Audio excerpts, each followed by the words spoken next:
score its highest box office ever in 2018 thanks to films like Warner Bros. Aquaman Helped Warner Bros. Had its biggest year ever at the worldwide box office in 2018.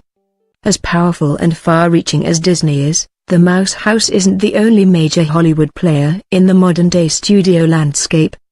WB has long been one of Disney's biggest competitors, and that goes back to well before the latter acquired Marvel Studios, as its counter to WB's own comic book company DC Films.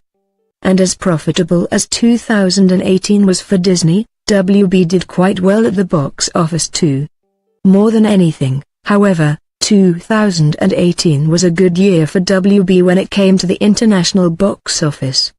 For example, has already grossed over $600 million at the global box office and nearly $850 million total, less than 2 weeks after its premiere stateside.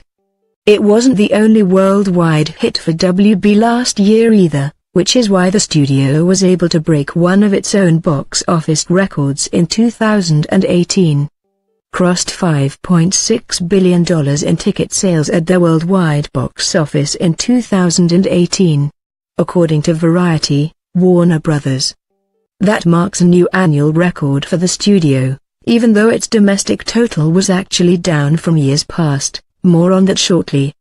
Disney, of course, had an even bigger year in 2018 and managed to gross $7.3 billion at the global box office, falling just short of its own record of $7.6 billion.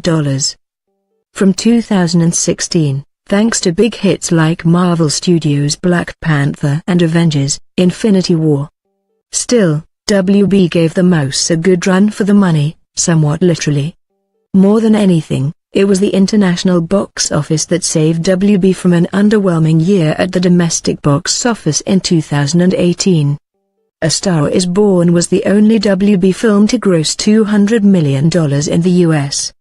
During 2018 itself, will cross that threshold this weekend. While films with low to mid-range budgets like Crazy Rich Asians, Ocean's 8, and The Nun all made well over $100 million stateside, Fantastic Beasts: The Crimes of Grindelwald struggled and has only accumulated $156 million in the US. Similarly, Ready Player One and Rampage made 2/3 to 3/4 of their total box office outside the States, making them profitable in the process. To date, even Tomb Raider grossed close to 4 times its disappointing $58 million domestic take at the international box office. Another factor that worked in WB's favor was the variety of their 2018 films.